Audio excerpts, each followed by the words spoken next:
The blood-red horizon swallowed the setting sun as Madeline Keller stumbled down the dusty main street of Jordan Valley, Oregon, her once fine dress torn and mudded, her face bearing the unmistakable marks of a beating.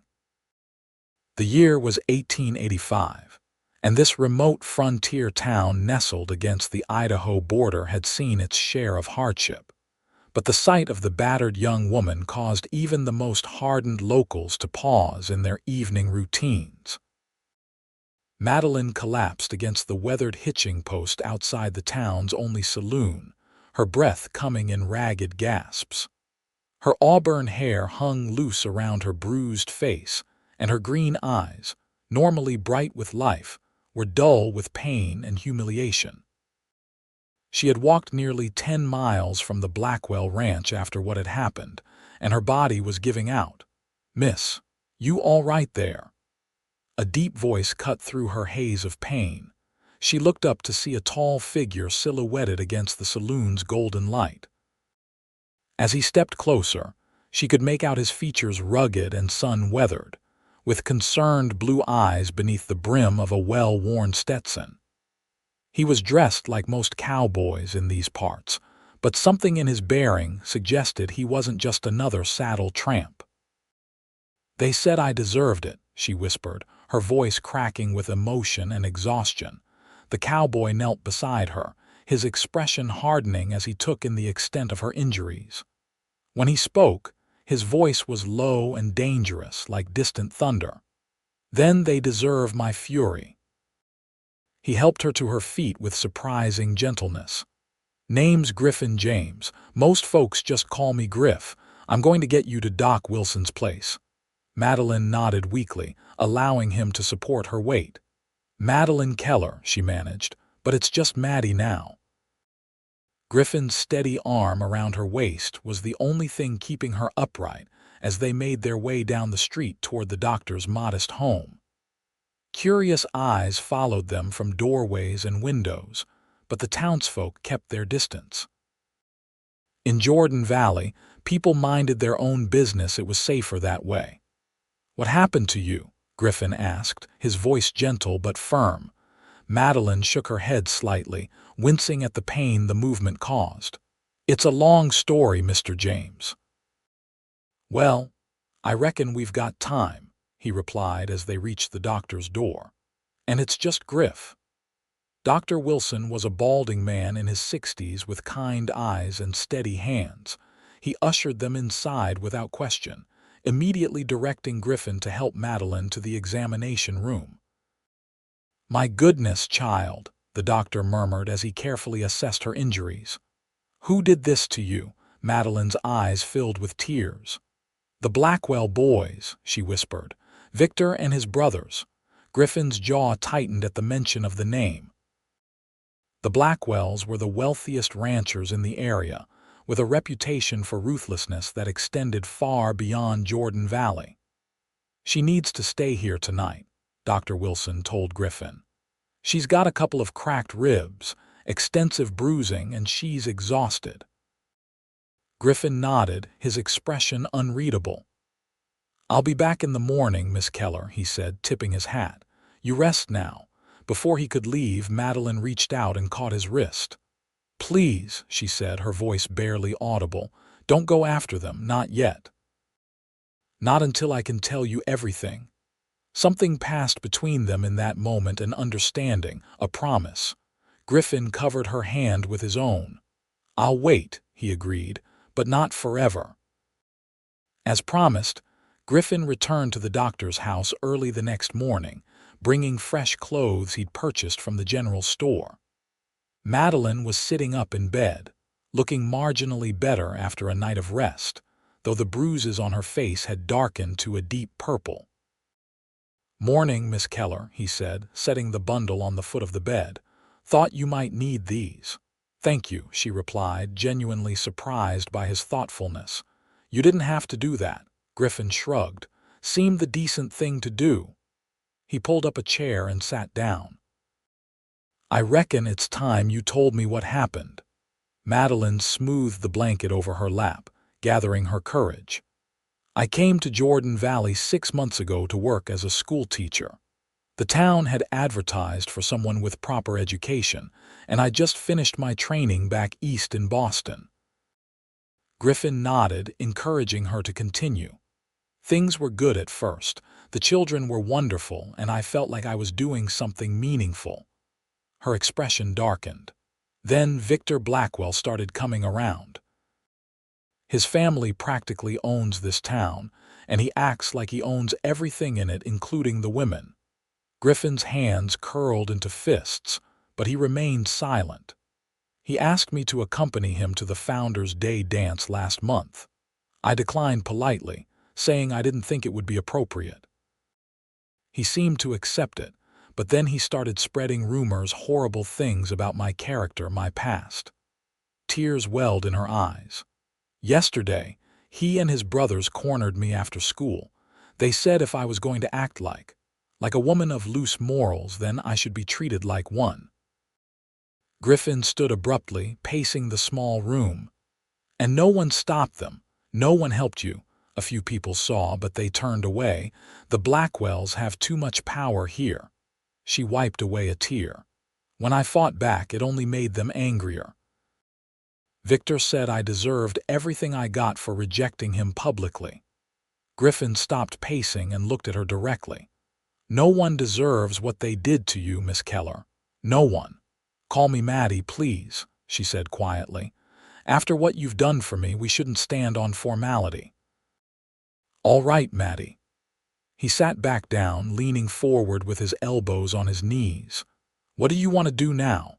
The law in these parts isn't much help when it comes to the Blackwells, but I could take you to Baker City. The marshal there might listen. Madeline shook her head. I can't run away. This is my home now, and those children need their teacher. She lifted her chin, a spark of determination in her eyes despite her injuries. I won't let them win. Griffin studied her for a long moment, respect evident in his gaze. That's brave, but it might not be wise. The Blackwells don't forgive easily. Neither do I, Madeline said with surprising firmness. A slow smile spread across Griffin's face. Well then, I reckon you're going to need some help. Over the next week, Madeline slowly recovered under Dr. Wilson's care. Griffin visited daily, often bringing small gifts, wildflowers from the prairie, a book of poetry he'd found at the general store, fresh baked bread from the town bakery. They talked for hours, first about their immediate concerns, then gradually sharing stories of their pasts. Griffin, she learned, had been a Texas Ranger before coming north 5 years ago. He now owned a modest cattle spread about 10 miles outside of town, with a small crew of loyal hands. He didn't volunteer the reason he'd left Texas, and Madeline didn't press him. In turn, she told him about growing up in Boston, the daughter of a professor and a seamstress. Her parents had died within months of each other when she was 19, leaving her to make her own way in the world. Teaching had been her salvation, and the West had called to her with its promise of new beginnings. I never imagined it would be quite so challenging, she admitted with a wry smile as they sat on Dr. Wilson's porch one evening. The West has a way of testing folks, Griffin replied, leaning back in his chair, separating those who belong from those who don't. And which am I? She asked, genuinely curious about his assessment. Griffin turned to look at her, his blue eyes serious. You belong, Maddie. More than most I've met. You've got grit. His words warmed her in a way she hadn't expected. There was something about Griffin James that made her feel safe, yet strangely exhilarated. She found herself noticing small details about him, the way his eyes crinkled when he smiled, how he absently twisted his hat in his hands when he was thinking, the careful way he chose his words. On the 8th day, Dr. Wilson declared her well enough to return to her small house behind the schoolhouse. Griffin insisted on accompanying her, carrying the new belongings he'd helped her acquire to replace those left behind at the Blackwell Ranch. It's not much, Madeline said as she unlocked the door to the simple two-room structure. "But it's home." Griffin looked around appreciatively at the neat interior. Bookshelves lined one wall, and colorful curtains brightened the windows. A small writing desk sat in one corner, covered with papers and texts. "It suits you," he said simply. Madeline busied herself making tea, aware of how his large presence filled her modest home. "Thank you, Griff, for everything. I don't know what I would have done if you hadn't found me that night." "Anyone would have done the same," he replied, though they both knew that wasn't true. "What happens now?" she asked, setting two steaming cups on the small table. Griffin's expression grew serious. "The school board's meeting tomorrow. Word is they're discussing whether to keep you on as teacher." Madeline paled. "Because of what happened. But I was the victim, the Blackwells are saying you. Encouraged Victor. That you led him on, then changed your mind." Griffin's voice was tight with anger. "It's nonsense, but they've got influence." "They can't do this," Madeline whispered, her hands trembling around her teacup. "Teaching is all I have." Griffin reached across the table and covered her hand with his. "You've got more than that now, Maddie. You've got me, and I aim to speak at that meeting." The school board meeting was held in the town hall, a simple wooden structure that also served as church on Sundays and dance hall on special occasions. Nearly the entire town turned out, packing the benches and standing along the walls. The controversy had divided Jordan Valley, with many too afraid of the Blackwells to speak out, but others quietly supportive of the young schoolteacher who had brought education and refinement to their frontier community. Victor Blackwell was there with his father, Josiah, a hard-faced man with cold eyes and a reputation for ruthlessness in business.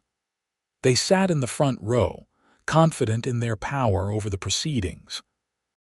When Madeline entered with Griffin at her side, Victor smirked openly, whispering something to his father that made the older man chuckle. Mayor Thompson, a nervous man who owed his position largely to Blackwell's support, called the meeting to order.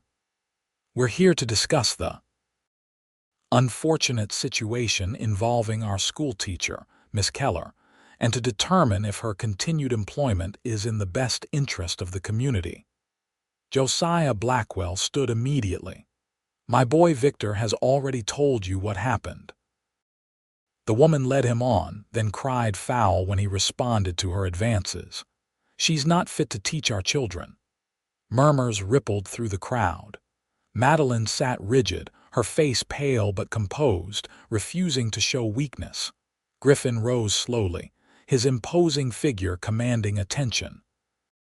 "Mr. Mayor, members of the board, I'd like to speak if I may." Mayor Thompson nodded reluctantly. "Go ahead, Mr. James, though I'm not sure what business this is of yours." "It became my business when I found Miss Keller beaten half to death in the street," Griffin said, his voice carrying clearly through the hall. "It became my business when I saw what 3 grown men did to a woman half their size." Victor Blackwell shot to his feet. "You calling me a liar, James?" "I'm calling you worse than that," Griffin replied evenly. "I'm calling you a coward who couldn't take rejection like a man." The hall erupted in shocked whispers. No one spoke to the Blackwells that way, not in Jordan Valley. "Miss Keller has brought nothing but good to this community," Griffin continued once the noise subsided. "She's educated, dedicated, and the children have learned more in 6 months under her care than they did in years before. Are you really willing to throw that away because one man's pride was wounded?" From the back of the hall, a small voice called out, "Miss Keller is the best teacher we ever had." It was Billy Thompson, the mayor's 10-year-old son. His father looked mortified, but the boy continued, "She helps me with my stutter and never gets mad when I can't say the words right." Another voice joined in Sarah Jenkins, whose daughter had struggled with numbers until Madeline's patient tutoring. "My Lizzie can do her sums now, Thanks to Miss Keller. She works harder than anyone I know." One by one, parents and students spoke up, describing how Madeline had transformed the school, organizing a library, staying late to help struggling students, even visiting homes when children were sick to ensure they didn't fall behind. Victor Blackwell's face darkened with each testimony. "This is ridiculous," he finally burst out. "She's bewitched the lot of you. Ask her why she really came west. It wasn't to teach brats their letters." Madeline stood then, her voice steady despite her racing heart.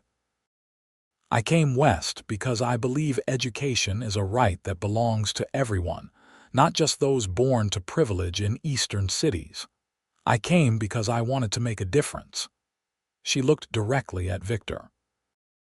"And I rejected your advances, Mr. Blackwell, because you showed no respect for me or my position.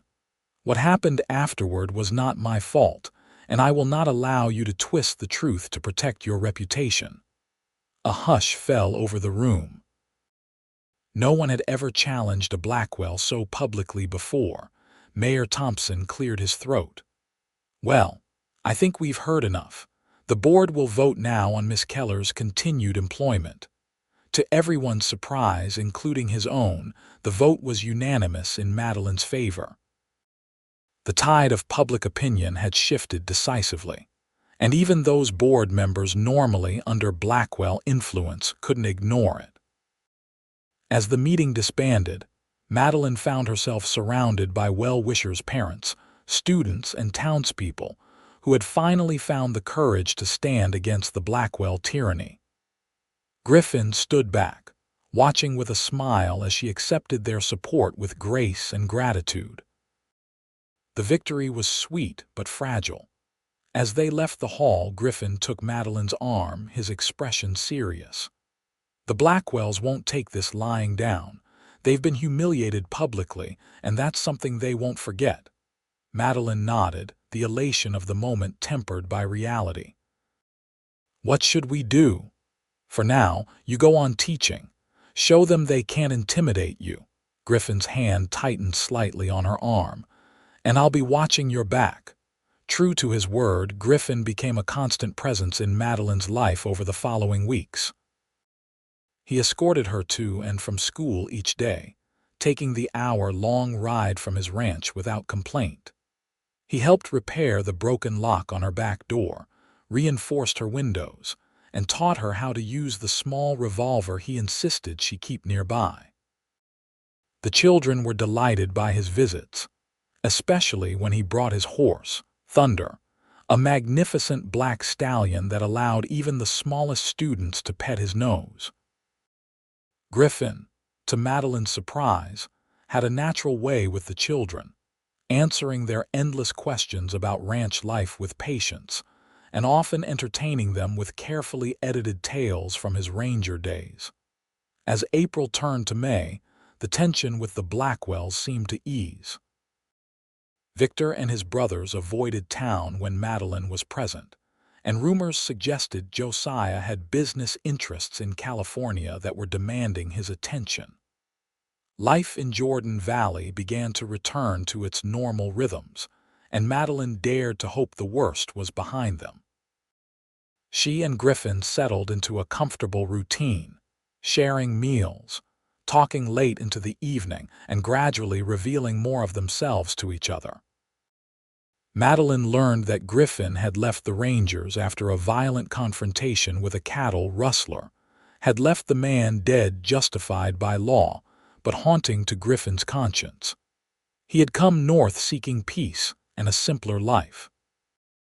Griffin, in turn, discovered Madeline's passion for literature, her quick wit, and her surprisingly progressive views on everything from women's rights to the treatment of the indigenous peoples. She challenged his thinking in ways no one ever had before, and he found himself looking forward to their discussions almost as much as her smile when he arrived each morning. One warm evening in late May, they sat on the porch of Madeline's small house, watching fireflies dance in the gathering dusk. School had ended for the day, and they had shared a simple supper of stew and fresh bread. "You don't have to keep coming into town every day, you know," Madeline said, though her tone suggested she didn't really want him to stop. The Blackwells seemed to have moved on. Griffin tilted his chair back against the wall, his hat pushed back on his head. "Maybe I've got reasons beyond the Blackwells for coming to town." Madeline felt her cheeks warm, and she was grateful for the fading light. "Your ranch must be suffering from your absence. Got good men working for me. They understand." He glanced at her sideways. "Besides, the view's better in town." Madeline laughed softly. "There's nothing to see in Jordan Valley that compares to the open range." "I wouldn't say that," Griffin replied, his gaze steady on her face. The moment stretched between them, full of unspoken feelings and growing attraction. Finally, Madeline broke the tension, rising to her feet. "It's getting late. You should probably head back before it's fully dark." Griffin stood as well, placing his hat firmly on his head. "Suppose I should." He hesitated, then reached out to take her hand. "There's a social at the church on Saturday. Thought maybe you might want to go, with me." Madeline looked up at him, surprised by the formal invitation after all the time they'd spent together. "Are you asking me to accompany you, Mr. James?" she teased gently. "I reckon I am, Miss Keller." He squeezed her hand lightly. "Properly this time, not just riding along as your protector." "I'd be delighted," she replied, her smile bright in the gathering darkness. Griffin's answering smile made her heart skip a beat. He lifted her hand to his lips, pressing a gentle kiss to her knuckles. "Until Saturday, then." As he mounted Thunder and rode off into the night, Madeline hugged herself, a mixture of excitement and nervousness fluttering in her stomach. She was falling in love with Griffin James, had been for weeks, if she was honest with herself, and Saturday suddenly seemed very far away. The social on Saturday was a simple affair by Eastern standards, but for Jordan Valley, it was a major event. The church had been transformed with wildflowers and lanterns. A small band of local musicians played lively tunes, and tables groaned under the weight of home-cooked dishes brought by every family in attendance. Madeline had spent hours preparing for the evening, washing her hair with rose-scented soap, and pressing her best dress, a deep blue gown with delicate lace at the collar and cuffs. It was modest by design but flattered her figure and brought out the color of her eyes. When Griffin arrived to escort her, his appreciative gaze told her the effort had been worthwhile. He looked different himself, dressed in a clean black suit with a crisp white shirt and string tie. His dark hair was neatly combed, and he'd clearly visited the barber for a fresh shave. He carried a small bouquet of wildflowers, which he presented to her with a slight bow. "You look beautiful, Maddie," he said simply. "Thank you. You clean up rather well yourself, Griff." She tucked one of the flowers into her hair and took his offered arm. The social was in full swing when they arrived. Heads turned as they entered together, and Madeline was conscious of the speculative glances and whispers that followed them. While she had regained the town's respect after the school board meeting, her association with Griffin had become a source of gentle gossip. "Ignore them," Griffin murmured close to her ear. "They've got nothing better to talk about in a town this size." Madeline smiled up at him. "I don't mind." "Do you?" "Not one bit," he replied, guiding her toward the refreshment table.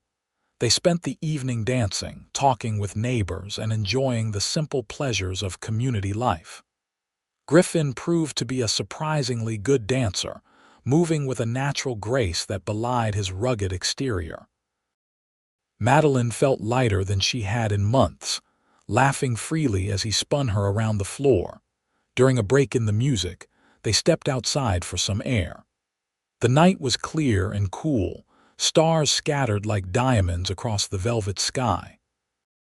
Griffin led her to a quiet spot beneath an old oak tree, away from the lantern light and curious eyes. "Having a good time?" he asked, his voice low. "The best," Madeline replied honestly. "Thank you for asking me to come." Griffin took both her hands in his. "Maddie, I need to tell you something." Her heart quickened at his serious tone. "What is it?" "I got word today that the Blackwells are coming back. Josiah's business in California is finished, and they're due back tomorrow or the next day." Madeline's happiness dimmed slightly. "Oh, well, we knew they'd return eventually." "There's more." Griffin's grip tightened. "My foreman heard talk in Baker City that they're not happy about what happened at the school board meeting. Josiah was furious when he heard about it." "What do you think they'll do?" she asked, trying to keep the fear from her voice. Griffin's expression was grim. "I don't know for sure, but I don't aim to wait and find out. Maddie, I think you should consider leaving Jordan Valley at least for a while." "Leave?" The suggestion caught her off guard. "But this is my home now. My work is here." "Your safety matters more," Griffin insisted. "The Blackwells have a long reach and they don't forgive easily. I couldn't bear it if something happened to you." The raw emotion in his voice touched her deeply. "Where would I go? My sister lives in Portland. It's civilized there with proper law. You could teach in one of the city schools." He paused, then added quietly, "Or you could stay at my ranch. It's remote enough that the Blackwells wouldn't bother you." Madeline stepped closer to him, searching his face in the moonlight. "And what about you, Griff? Would you be there too?" "I'd visit as often as I could," he said, carefully avoiding her real question. "That's not what I'm asking, and you know it." She reached up to touch his face, her fingers tracing the strong line of his jaw. "What are we to each other, Griffin James? Is this just protection you're offering or something more?" Griffin caught her hand and pressed it against his cheek, his eyes never leaving hers. "You know it's more, Maddie. It's been more since the first night I found you." "Then say it," she whispered. "I need to hear you say it." "I love you," he said simply, the words hanging in the night air between them. "I love your courage, your kindness, your stubborn refusal to be beaten down. I love the way you challenge me and make me see the world differently. And I'm terrified of losing you to the Blackwell's vengeance." Madeline's heart soared at his declaration. "I love you too, Griff, more than I thought possible after knowing someone for such a short time. But I can't run away. We can't run away. If we do, the Blackwells win and they'll keep winning over everyone else too." Griffin sighed, resting his forehead against hers. "You're the most stubborn woman I've ever known." "That's why you love me," she replied with a small smile. "We'll face them together. Whatever happens, we face it together." Instead of answering, Griffin lowered his head and kissed her, a gentle press of lips that quickly deepened into something more passionate. Madeline wound her arms around his neck, returning the kiss with equal fervor, all thoughts of the Blackwells temporarily forgotten in the overwhelming sensation of being in his arms. When they finally broke apart, both breathing heavily, Griffin kept her close, his arms wrapped protectively around her waist. "Together, then," he agreed. "But you follow my lead when it comes to safety. No unnecessary risks." "Agreed," Madeline said, nestling against his chest. "Though I should warn you, I'm a terrible shot with that revolver you gave me." Griffin chuckled, the sound rumbling pleasantly under her ear. "We'll work on that tomorrow. For now, let's go back inside before they send out a search party." The remainder of the evening passed in a happy blur for Madeline. She and Griffin rejoined the social, but everything felt different now. His touch on her arm, the way he looked at her when she spoke, the occasional brush of his lips against her hair when no one was watching. They had crossed a threshold together, and there was no going back. As Griffin escorted her home later that night, they made plans for the following day. He would take her to his ranch after church, teach her to shoot properly, and show her around the property. The prospect filled her with excitement, both to see where he lived and to spend more time alone with him away from town. "Will you be all right tonight?" Griffin asked as they reached her door. "I could stay in town, get a room at the hotel." Madeline shook her head. "I'll be fine. The Blackwells aren't even back yet, and I've got the revolver just in case." She stood on tiptoe to kiss his cheek. "Go home. Get some rest. I'll see you at church tomorrow." Griffin captured her lips in one more lingering kiss before reluctantly taking his leave. Madeline watched him ride away, her heart full to bursting with new love and future possibilities. Whatever challenges the Blackwells might bring, they would face them together. The next morning dawned bright and clear. Madeline hummed as she dressed for church, selecting a pretty green dress that Griffin had once complimented. She was just pinning up her hair when a sharp knock at the door interrupted her preparations. Frowning slightly, it was too early for Griffin. She went to the door. "Who is it?" "Telegram delivery, Miss Keller," came the reply. Madeline opened the door to find young Jimmy Walsh, the telegraph operator's son, holding an envelope. "Thank you, Jimmy," she said, taking the telegram and giving the boy a penny for his trouble.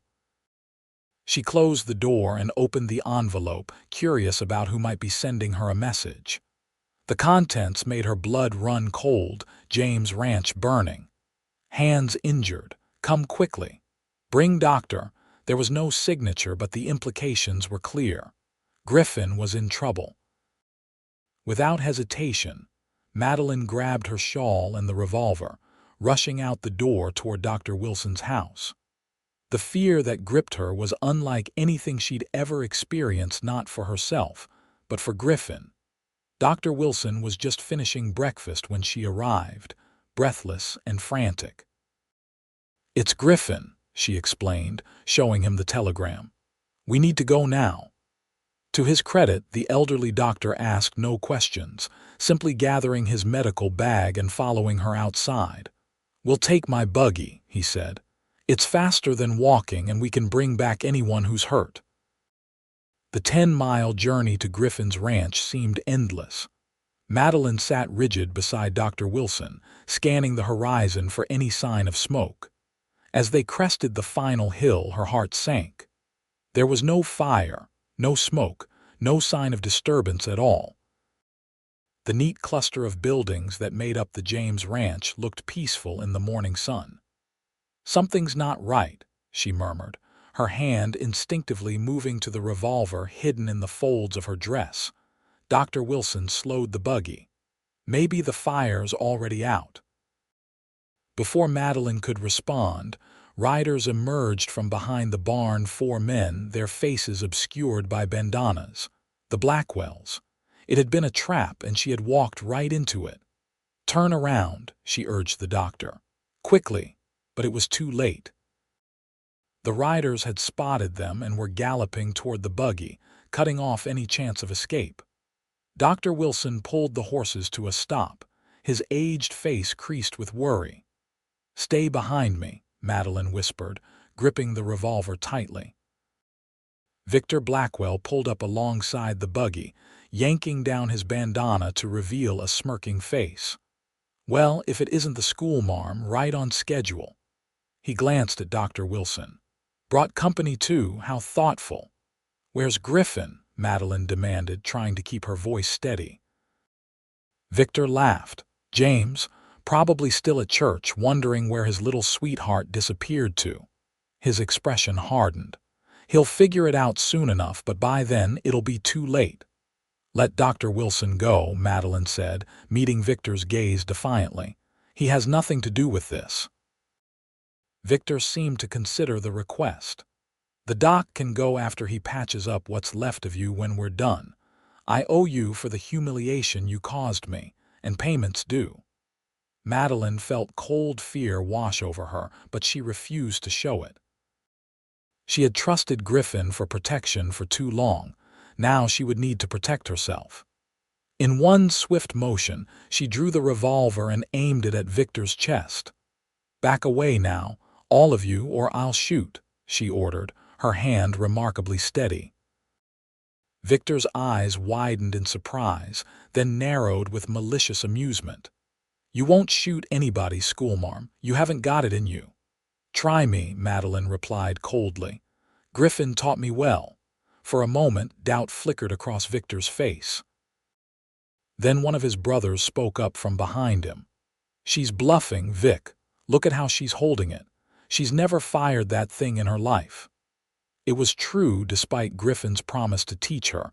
They hadn't yet had a lesson, but Madeline kept her aim steady, refusing to back down.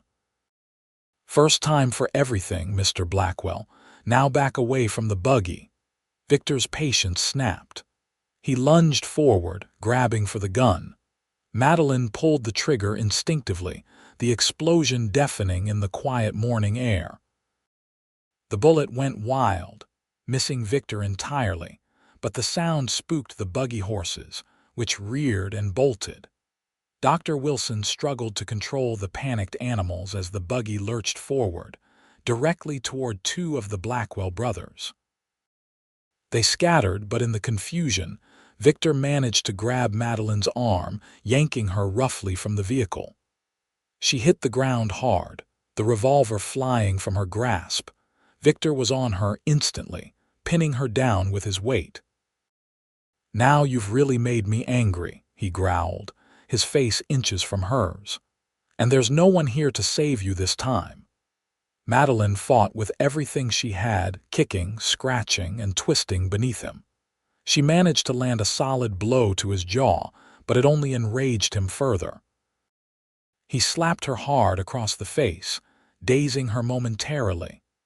"Hold her down," he ordered his brothers, who had circled back after the buggy careened away with Dr. Wilson still desperately clinging to the reins. Through her dazed state, Madeline was vaguely aware of more hoofbeats approaching many horses, moving fast. A shout rang out, followed by a gunshot.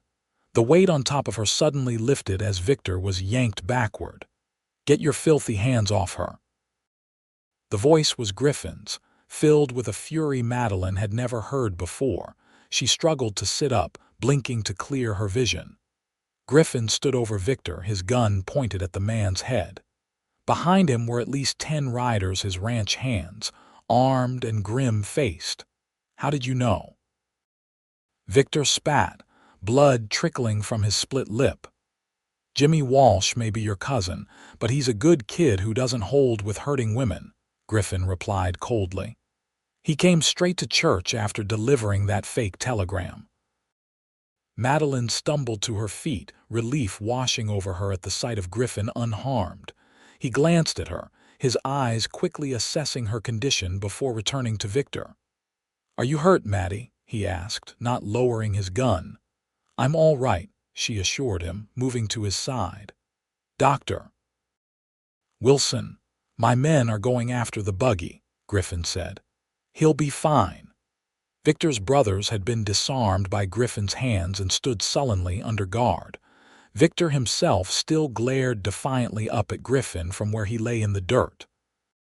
"You've gone too far this time, Blackwell," Griffin said, his voice dangerously quiet. "Assault, attempted kidnapping, those are hanging offenses in some parts." "You won't hang me," Victor sneered. Your father can't save you from a bullet," Griffin interrupted, his finger tightening slightly on the trigger. Madeline placed her hand on his arm. "Griff, no, not like this. We'll take them to the marshal in Baker City. Let the law handle it." For a tense moment, she wasn't sure he would listen. The rage in his eyes was something primal, something she'd never witnessed in him before. Then, slowly, he lowered the gun. "You're right," he agreed, though his expression remained hard as stone. "Tie them up," he ordered his men. "We're riding to Baker City." The journey to Baker City took most of the day. Dr. Wilson, recovered from his wild buggy ride with only minor bruises, insisted on accompanying them to give his account to the marshal. Madeline rode double with Griffin, his arms secure around her as he held the reins, his solid presence reassuring after the terror of the morning. "I was so afraid when I got that telegram," she admitted quietly as they rode. "I thought something had happened to you." Griffin tightened his hold on her slightly. I felt the same when Jimmy told me what he'd done, if anything had happened to you, Maddie.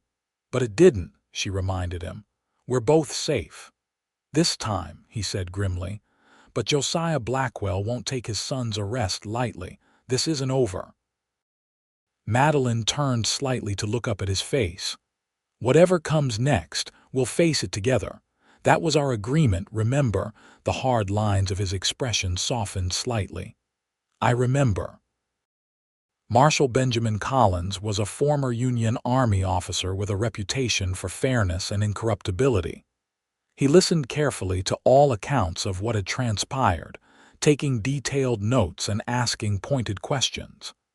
"This is serious business," he said when they had finished. "The Blackwells have influence, even here in Baker City, but what you're describing goes beyond the pale." He looked directly at Victor and his brothers, who sat sullenly in the corner of his office. "You boys are in a heap of trouble." "Our father will be here by morning," Victor said confidently. "We'll see who's in trouble then." The marshal's expression didn't change. "You'll stay in my jail until then. Miss Keller, Mr. James, I suggest you and the doctor take rooms at the hotel for the night. I want you all here when Josiah Blackwell arrives." As predicted, Josiah Blackwell rode into Baker City at dawn the next day, bringing with him an expensive lawyer from Portland and a cloud of righteous indignation. He burst into the marshal's office demanding his son's immediate release. Marshal Collins remained unimpressed. "Your boys are charged with assault, attempted kidnapping, and conspiracy, Mr. Blackwell. Those aren't charges I can just dismiss." "This is absurd," Josiah blustered, his face reddening. "It's her word against theirs." He jabbed a finger toward Madeline, who sat calmly beside Griffin. "A woman of questionable virtue who's clearly bewitched half the men in Jordan Valley." Griffin started to rise, but Madeline placed a restraining hand on his arm. "Mr. Blackwell," she said evenly, "your sons attacked me in broad daylight with multiple witnesses. Dr. Wilson was present for yesterday's attempt. These aren't baseless accusations." "She's right, Josiah," the marshal said. "I've got statements from several townsfolk about the first incident and the doctor's testimony about yesterday. Your boys aren't walking away from this." The lawyer leaned in to whisper something to Josiah, whose scowl deepened. After a tense discussion, he turned back to the marshal. "What do you want, Justice?" Marshal Collins replied simply. "Money, then," Josiah amended. "Name your price." The marshal's expression hardened.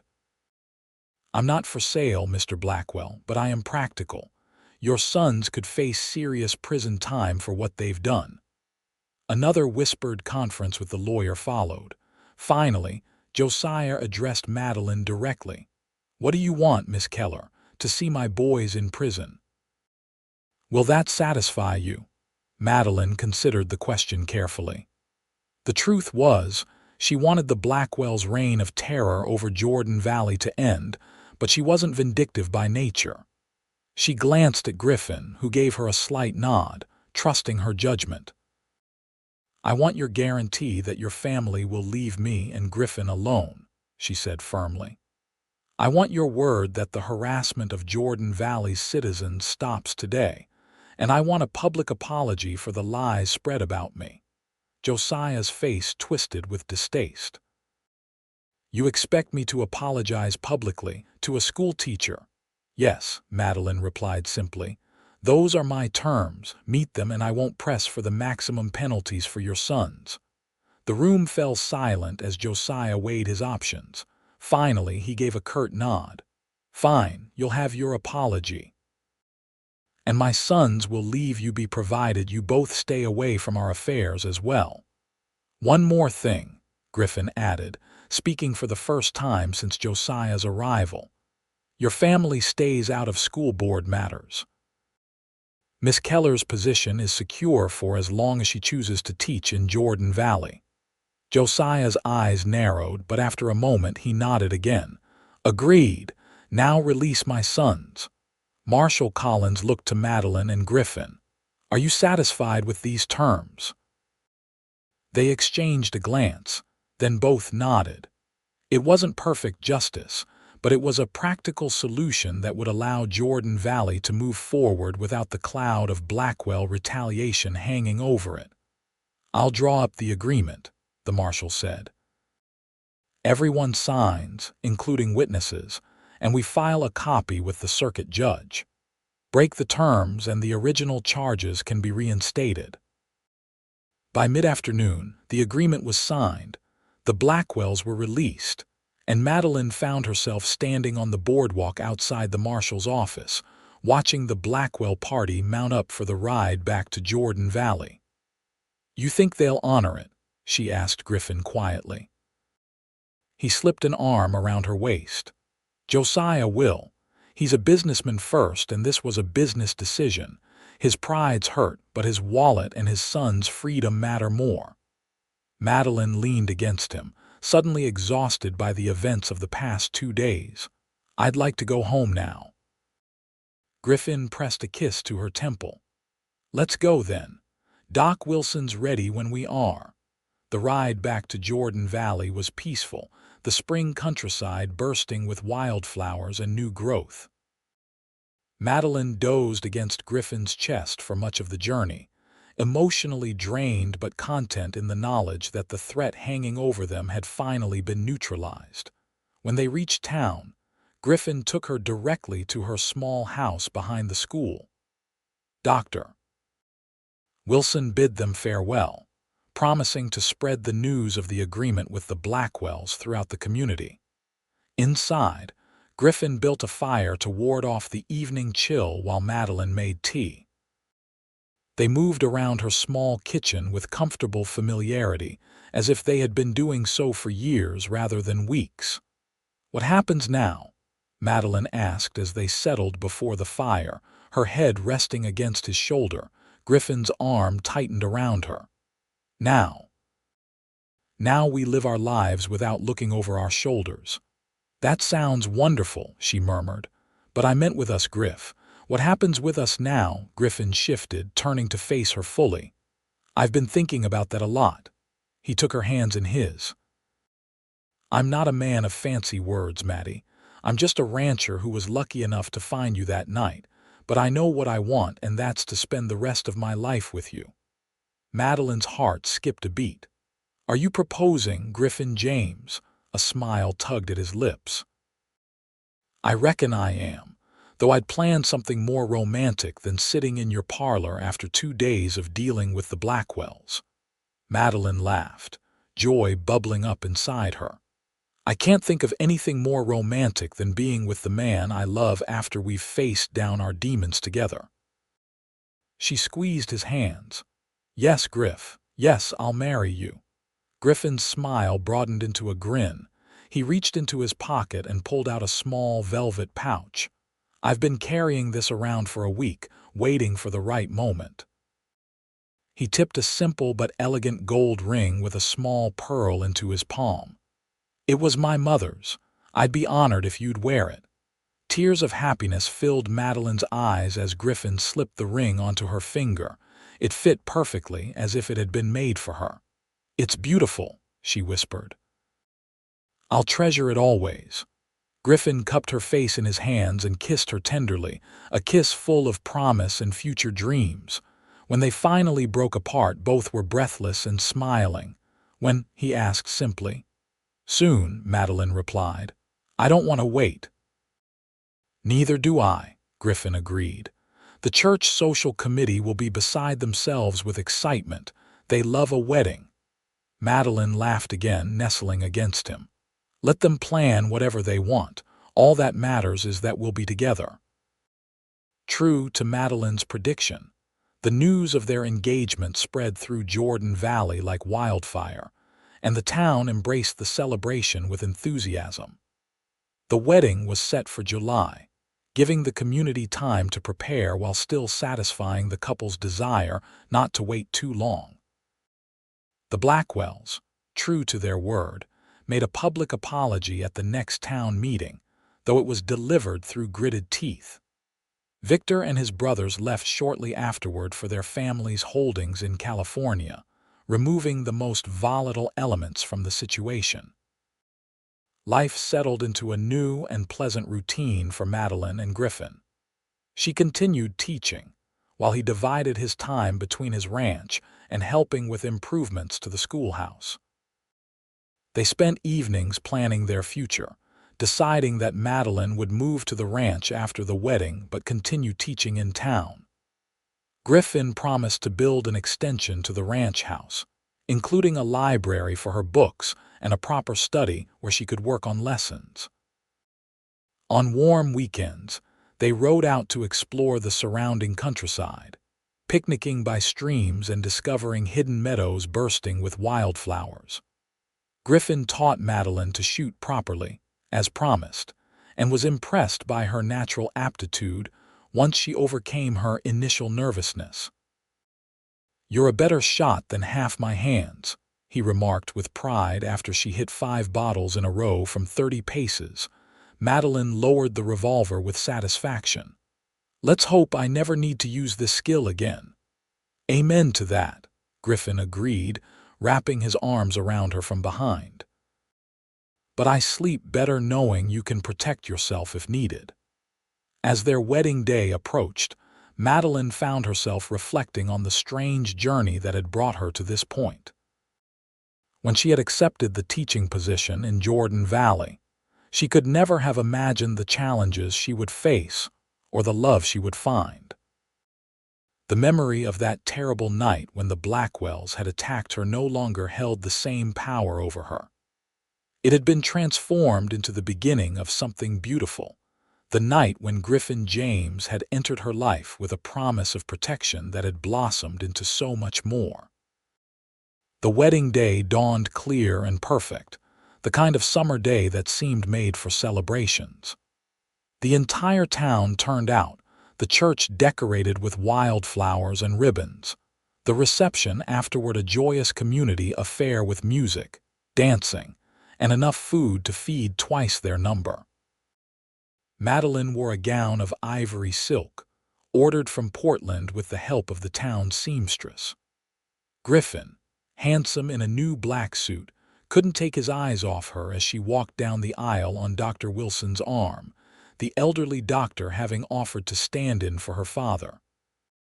Their vows were simple but heartfelt, promises of love, fidelity, and partnership spoken before friends who had become family over the past difficult months. As the minister pronounced them husband and wife, and Griffin kissed his bride to the cheers of the congregation, Madeline felt a sense of rightness and belonging she had never experienced before. "Mrs. James," Griffin whispered against her ear as they turned to face their well-wishers. "How does it sound?" "Perfect," Madeline replied, her heart so full she thought it might burst. "Absolutely perfect." The reception lasted well into the evening with speeches, toasts, and dancing under the stars. As midnight approached, Griffin and Madeline slipped away, mounting thunder together for the ride to the ranch, their home now together. The ranch house glowed with lamplight as they approached, Griffin's foreman and hands having prepared it for their arrival before tactfully making themselves scarce. Griffin insisted on carrying Madeline over the threshold, a gesture that made her laugh with delight. Inside, the main room had been transformed with flowers and candles. A bottle of champagne, a luxury in these parts, waited on the table beside 2 glasses. "Welcome home, Mrs. James," Griffin said softly, setting her down gently. Madeline turned in his arms, looking up at the man who had saved her in more ways than one. "I love you, Griffin James, more than I ever thought possible." His eyes darkened with emotion. "And I love you, Madeline James. You're the bravest, most beautiful woman I've ever known, and I'm going to spend the rest of my life making you happy." "You already have," she whispered, rising on tiptoe to kiss him. "You already have." 5 years later, the autumn sun cast long shadows across the yard of the James Ranch, as Madeline watched her 3-year-old son, Thomas, attempt to rope a wooden practice calf under his father's patient instruction. Their daughter, 1-year-old Charlotte, babbled happily in Madeline's lap, reaching for the book her mother had been reading aloud. "Good try, Tommy," Griffin encouraged, adjusting the boy's small hands on the rope. "Remember what Pa showed you about the wrist." Thomas's face scrunched in concentration, his features a perfect blend of his parents'. He made another throw, the loop settling neatly over the wooden calf's head. "I did it, Pa, I did it. That's my boy."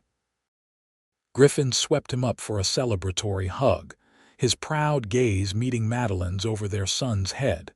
Madeline smiled, her heart full to bursting with love for her family. Life had changed dramatically in the 5 years since their wedding.